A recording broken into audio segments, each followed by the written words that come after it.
तो hello guys, welcome to my new video. तो आज मैं आपको मेरा पूरा रूटीन और जीटीज के बारे में सब बताने वाला हूँ। ये बहुत लंबी वीडियो होने वाली है, तो इसके लिए मैंने मेरे आईपैड में सब कुछ पहले से लिख के रखा है। तो लेट्स गेट स्टार्टेड। आपका रूटीन कैसा होना चाहिए? तो आपको पहले तो आपके डेली गोल्स बनाने हैं, और उसके बाद में आपके वीकली गोल्स भी होने चाहिए। डेली गोल्स जैसे कि इस डे में आपको कैसे करना है, कौन से सब्जेक्ट करने हैं, कितने एमसीक्यू करने हैं, और वो सब्जेक्ट का कौन सा पार्ट करना है। अगर आपका पहला रिवीजन होगा तो आपको एक सब्जेक्ट को 2-3 दिन लग सकते हैं। अगर बड़ा सब्जेक्ट हो 4-5 दिन भी लग सकते हैं।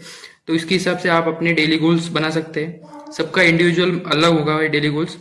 फिर उसके बाद में आपके वीकली गोल्स होने चाहिए कि इस वीक में मुझे इतने सब्जेक्ट खत्म करने हैं, एक जीटी देनी है, 2 जीटी देनी है, और उसके बाद कितने एमसीक्यू सॉल्व करने हैं। तो वो आपका वीकली गोल होना चाहिए। फिर मंथली गोल, और इसके लिए आपको एक प्रॉपर टाइम टेबल होना जरूरी है। तो जैसे कि आपको मेरा टाइम टेबल मैं डिस्कस करूंगा कि मेरा टाइम टेबल कैसा था। तो मेरा डेली टाइम टेबल कैसा था कि मैं डेली गोल्स रखता था कि 60% उसमें से 60% टाइम मैं रिवीजन को देता था। 40% टाइम में मैं एमसीक्यू और पर्ल्स और जो आपका एक्स्ट्रा स्टफ है वो सब करता था। तो मेरा डेली रूटीन कैसा, तो मैं उठता तो 8 साढ़े 8 तक उठता था। 9 बजे, मतलब मुझे 9 बजे तक मैं पढ़ाई के लिए बैठ जाता था। तो 9 से 9:30 में कस्टम मॉड्यूल करता था। तो मेरा कैसा था कि मैं दिन की शुरुआत ही एमसीक्यू से करता था। तो आपका माइंड थोड़ा सा रिफ्रेश रिस्टार्ट हो जाएगा, और उससे आपको पता चल जाएगी कि आप किस माइंडसेट में हैं आज। तो 9 से 9:30 में आधा घंटा में कस्टम मॉड्यूल कोई से भी एमसीक्यू, एक आधे ऐप में डेली एमसीक्यू आते थे वो करता था। फिर 9:30 से 11:30 में बैठता था प्रॉपर रिवीजन के लिए, जो मैंने प्रीवियस ईयर ही डिसाइड किया था। हाँ, तो मैं प्रीवियस डे पे पूरा डिसाइड करके रखता था कि कौन से सब्जेक्ट में कौन से टॉपिक मुझे करने हैं। तो 9:30 से 11:30 प्रॉपर रिवीजन करता था जो सब्जेक्ट हुआ तो। और 11:30 से 12 फिर मैं ब्रेक लेता था। एक ब्रेक, टी ब्रेक और सम वॉशरूम ब्रेक लेता था। फिर 12 से 2 वापस रिवीजन करता था। जो भी सब्जेक्ट मैंने डिसाइड किया था उसका रिवीजन पूरा 12 से 2 करता था। फिर 2 से 2:30 बजे तक मैं एमसीक्यू सॉल्व करता था। मेरा ऐसा होता था कि मैं कौन सा भी रीडिंग सेशन चालू करूं तो उसके स्टार्टिंग में मैं एमसीक्यू करूंगा। आधा घंटा, 15 मिनट, आधा घंटा, कितने भी एमसीक्यू हो, स्टार्टिंग में एमसीक्यू करता था। और जो सेशन, मतलब morning session, evening session, night session, जो सेशन खत्म होने के पहले आधे घंटे में मैं एमसीक्यू सॉल्व करता था। तो जितने अब एमसीक्यू करेंगे तो आपको उसकी आदत लग जाएंगी, क्योंकि एमसीक्यू सॉल्विंग एक अलग ही स्किल है। आपको नॉलेज होना ही चाहिए, नॉलेज तो बेसिक नॉलेज तो होना ही चाहिए, बट एमसीक्यू सॉल्विंग जब प्रैक्टिस आप करेंगे तो वो आपको स्किल डेवलप होगी कि कैसे अप्रोच करना है एमसीक्यू को। तो मैं ज़्यादा से ज़्यादा एमसीक्यू करता था। फिर 3 से 5 में लंच ब्रेक लेता था। फिर उसमें थोड़ा सा एक पावर नैप भी ले लेता था। कुछ फैमिली टाइम, फ्रेंड्स के साथ टाइम स्पेंड करता था। फिर 5 बजे वापस मैं बैठ जाता था। मेरी लाइब्रेरी थी थोड़ा, मैं जहाँ पे रूम किया था उससे थोड़ी दूर थी, तो उससे जाने आने में थोड़ा 15-20 मिनट इधर उधर हो जाते थे। तो 5 से 5:30 तक मैं एमसीक्यू सॉल्व करता था। मैंने जैसे बताया आपको, कोई भी रीडिंग सेशन चालू करने से पहले मैं आधा घंटा, 15 मिनट, आधा घंटा, कुछ कितना भी हो, एमसीक्यू सॉल्व करता ही था। तो 5 से 5:30 मैंने एमसीक्यू सॉल्व करता था। फिर 5:30 से 8 बजे तक रिवीजन करता था जो सब्जेक्ट मैंने डिसाइड किया था। और फिर वापस 8 से 9, मतलब रात के टाइम में मैं ज्यादा से एमसीक्यू, नहीं तो पर्ल्स, नहीं तो फिर कुछ इमेजेस, इसका ही ज्यादा से देखता था। रिवीजन रात के टाइम में अवॉइड करता था, क्योंकि रात के टाइम में मुझसे इतना रिवीजन नहीं होता था, नींद आती थी, तो इसकी वजह से ज्यादा रिवीजन मुझसे नहीं होता था। पर्ल्स, नहीं तो फिर कुछ कस्टम मॉड्यूल, कुछ एक्स्ट्रा जो स्टफ रिवाइज करने के लिए, जो मेरे डेली रिवीजन से अलग था। मतलब जैसे कि प्रीवियस ईयर का जो मेन टॉपिक्स थे, जो टॉपिक्स में भूल जाता था, वो मैं ज्यादा से ज्यादा रिवाइज करता था रात के टाइम, 8 से 9 बजे तक। तो 9 से 10 फिर वापस डिनर वगैरह करता था। डिनर में थोड़ा आधे घंटे में डिनर हो जाता था, बट बाकी थोड़ा सा फ्रेश वगैरह होने में टाइम लगता था। फिर 9:15 बजे मैं बैठता था, क्योंकि मैंने जैसे बताया मेरी लाइब्रेरी जो थी मेरे रूम से 10 मिनट की दूरी पे थी। तो इसके लिए 10-15 मिनट आने जाने में लगता था। तो 10-15 को मैं बैठता था वापस रात के रिवीजन के लिए। तो उसमें ज़्यादा से ज़्यादा मैं एमसीक्यू सॉल्व करता था, क्योंकि रात को मुझसे ज़्यादा रिवाइज नहीं होता था, याद नहीं रहता था मुझे, ज़्यादा नींद ही आती थी इसके लिए। तो मैं एमसीक्यू सॉल्व करता था ज़्यादा से ज़्यादा। सब्जेक्ट टेस्ट, अगर एक आधे सब्जेक्ट का कुछ सब्जेक्ट टेस्ट रही तो वो देता था। तो सब्जेक्ट टेस्ट में मैं कैसा करता था कि जो सब्जेक्ट मुझे अगले दिन करना है उसके सब्जेक्ट टेस्ट में पहले देता था, क्योंकि ज्यादातर लोग कैसे करते हैं कि सब्जेक्ट कर लिया फिर उसके बाद सब्जेक्ट टेस्ट। बट मुझे क्या लगता था, अगर सब्जेक्ट करने के बाद अपन सब्जेक्ट टेस्ट देंगे तो फिर मतलब इमीडिएटली हमको सब याद ही रहता है ना।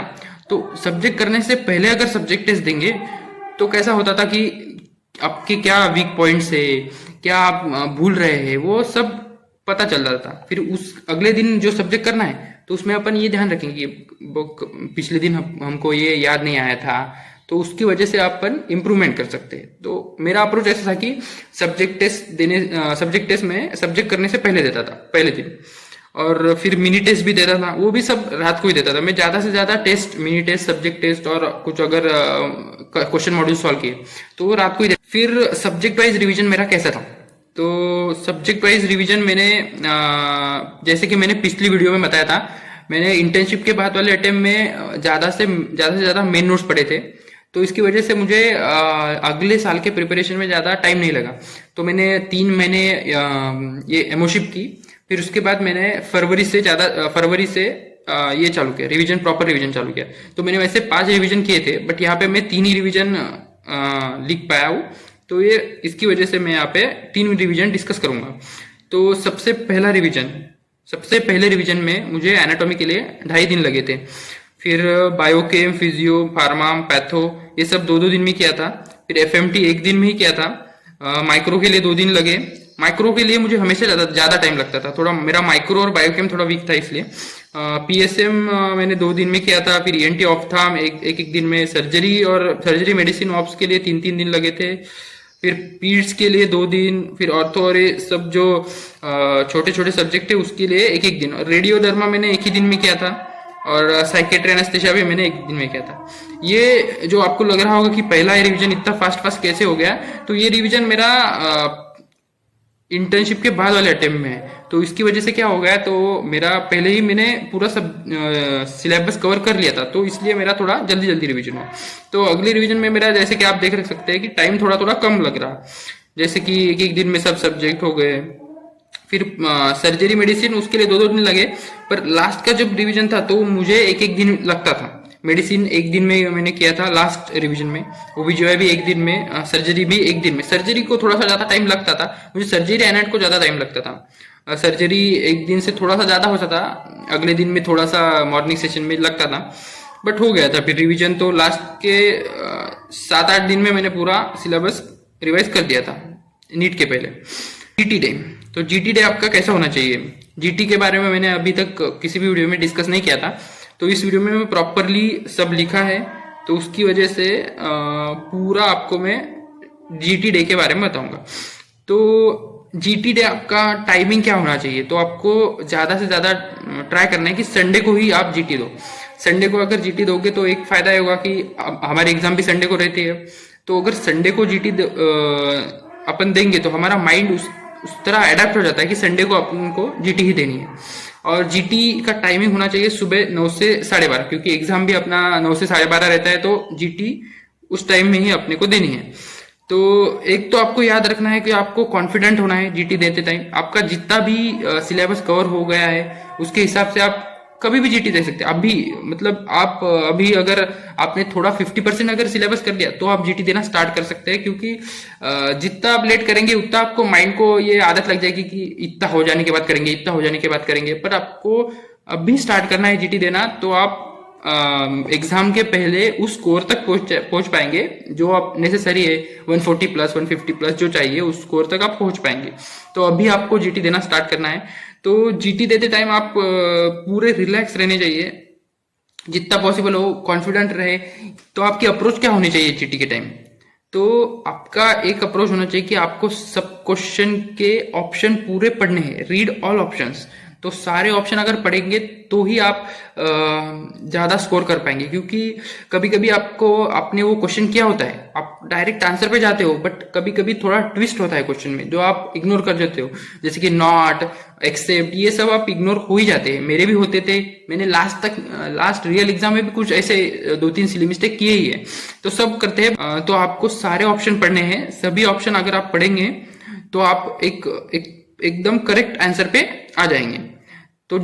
तो आपको ओवरथिंक नहीं करना है। अगर आपने पूरे ऑप्शन पढ़ लिए और आपको पता है कभी यही आंसर है, तो उसमें ओवरथिंक नहीं करना है। आप कभी कभी सोचते हैं कि अरे नीट का एग्जाम है, इतना आसान सवाल कैसे पूछ लिया, तो वो आपको नहीं करना है, क्योंकि नीट में थोड़े मॉडरेट लेवल के क्वेश्चन होते हैं। तो आपको बस ज्यादा ओवरथिंक नहीं करना है, आपको बस नॉर्मल आपका पूरे ऑप्शन पढ़ने हैं, पूरा क्वेश्चन पढ़ना है और उसके हिसाब से आंसर जो आया उस पर टिक करना है। Save at least 5 minute in each set to revisit all question. तो आपको ये तो करना ही है। आपको रोज मैंने जैसे बताया कि जो रिवीजन सेशन चालू कर रहे हैं उससे पहले एक कस्टम मॉड्यूल करना ही है। अगर आप 40 अपने जैसे नीट में 40 क्वेश्चन होते हैं, तो 42 मिनट आपको टाइमर सेट करना है और कम से कम 5 मिनट आपको बचा नहीं। अगर आपने 5 मिनट बचा लिए तो आप पूरे सेट को रिविजिट कर पाएंगे और उससे आपका प्रिसीजन बढ़ेगा और आप बराबर, अगर कुछ आपसे एक आधा पॉइंट छूट गया हो तो आप वो वापस पढ़ के वापस उसका करेक्ट आंसर लिख पाएंगे। और हाँ, ये मेरे एक दोस्त के साथ हुआ था कि अगर आप एक आधे प्रीवियस सेट पे कुछ गलती करते तो अगर आपको वो अगले सेट में याद आए तो आप उस पर ज्यादा थिंक ना करें। मेरे एक दोस्त के साथ ऐसा हुआ था, उसका पहले सेट में 2-3 रॉन्ग हो गए थे, तो वो अगले सेट में उसने बहुत सोचा था कि अगर मेरे रॉन्ग हो गए अभी स्कोर कैसे आएगा, तो उसने अगले सेट में भी थोड़ी गलतियां कर दी। तो आपको ज्यादा सोचना नहीं है, जो आपने एक सेट कर लिया तो उसके बारे में आप भूल जाइए। और कॉन्फिडेंस मेन होना चाहिए। किसी भी आप कौन सी भी जीटी दो, एग्जाम दो, कॉन्फिडेंट, आप पूरे कॉन्फिडेंट। आप रिव्यू कैसे करें जीटी, आप रिव्यू कैसे करें, तो आपको जीटी उसी दिन रिव्यू करनी है। अगर आप मॉर्निंग में जीटी देंगे तो आप इवनिंग के टाइम में रिव्यू करेंगे। तो मेरा कैसा होता था कि मैं जीटी के दिन बस जीटी देता था, रिव्यू करता था और बाद में कुछ नहीं करता था। तो थोड़ा मतलब वो संडे को अपन बाहर भी जा सकते हैं और फ्रेश हो सकते हैं, क्योंकि अगले वीक में अपन को पूरा सेम रिपीट करना है। जीटी रिव्यू कैसे करनी है, तो मैं सब्जेक्ट वाइज करता था, ऐसे क्वेश्चन वाइज नहीं जाता था। सीरियल मतलब सब्जेक्ट वाइज, सब्जेक्ट में जो जो क्वेश्चन है उसके पूरा आंसर देखता था, पूरे रिव्यू करता था और उससे मैं एनालाइज करता था कि क्या गलती हो रही है मुझसे। तो मेरा जैसा होता था कि मैं कुछ सिली मिस्टेक बहुत करता था और कुछ आसान पॉइंट थे वो भी मैं भूल जाता था। तो मैं वो नोट डाउन करता था और वो स्टिकी नोट से सामने चिपका देता था। तो उससे क्या होता था कि वो अगले जीटी में मैं वही गलतियां नहीं दोहराऊंगा। यस, आपकी जो जीटी है उससे स्कोर कंपेयर करना है कि आपका बढ़ा है, कम हुआ है, किस सब्जेक्ट में कम हुआ है, कौन से सब्जेक्ट आपके वीक है, तो वो सब्जेक्ट आप अगले वीक में कर सकते हैं। जैसे कि अगर ये एक संडे को आपने जीटी दी, उसमें आपका एनाटॉमी फिजियोलॉजी वीक आया, तो अगले वीक में आपने उस टॉपिक पे ज्यादा टाइम देना है, ज्यादा उसको रिवाइज करना है। तो जो नेक्स्ट संडे आप जीटी दोगे तो उसमें आपका वो इम्प्रूव होगा। मैं आपको सजेस्ट करूंगा कि आपने मोस्टली पहले रिवीजन के टाइम में 2-3 जीटी दिए तो भी ठीक है, बट जो एग्जाम से पहले 5 या 6 महीने होते हैं उसमें आप हर संडे एक जीटी दे ही दे। अगर ये साल की मैरो की वगैरह खत्म हो गई तो पिछले प्रीवियस ईयर की भी आप दे सकते हैं। नंबर ऑफ जीटीज कितने देनी है, तो मैं आपको सजेस्ट करूंगा कि 15 से 20 जीटी आपको देनी है। 20 से ज्यादा भी दे सकते हैं। मेरे ख्याल से मेरे 22 जीटी हो गए थे। तो आप ज्यादा से ज्यादा जीटी दें। आपका टारगेट ये होना चाहिए कि आप प्रीवियस जीटी से थोड़ा ज्यादा ही स्कोर लाए। तो मेरा मानना है कि आप ऐसा टारगेट रखें कि ये मंथ के एंड में अपन को प्रीवियस जीटी से 5 क्वेश्चन ज्यादा ही करेक्ट लाने हैं। तो ऐसे करते करते आप अपने डिजायर स्कोर पर पहुंच पाएंगे। तो मैंने जब स्टार्ट किया था तो मेरे 100, 105 ऐसे करेक्ट आते थे कुछ।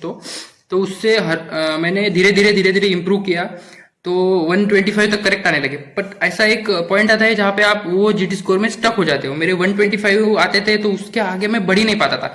तो मैंने ज्यादा से ज्यादा रिवाइज किया, एमसीक्यू ज्यादा सॉल्व किया, तो फिर धीरे धीरे मैं उससे आगे बढ़ पाया। तो मेरा इतना भी ज्यादा स्कोर मैरो जीटी में नहीं आता था। मेरे मैक्सिमम मैरो जीटी में थे 149 करेक्ट। मैरो की जीटी में मेरे 149 मैक्सिमम करेक्ट है और एक डैम्स की सीबीटी दी थी मैंने, उसमें 152 करेक्ट है। तो उससे ज्यादा मेरा स्कोर गया ही नहीं कभी। और एक्चुअल एग्जाम में मेरे 158 करेक्ट है। तो आप देख सकते हैं कि कॉन्फिडेंस और सही अप्रोच के साथ आप मार्क्स ला सकते हैं। तो थैंक यू सो मच। तो इतना ही मुझे बताना था जीटीज के बारे में और सब्जेक्ट के बारे में। कुछ मिस हो गया होगा तो आप मुझे कमेंट्स में बताइए, अगले वीडियो में मैं उस पर बात करूंगा। So best of luck guys. Thank you so much for watching this video.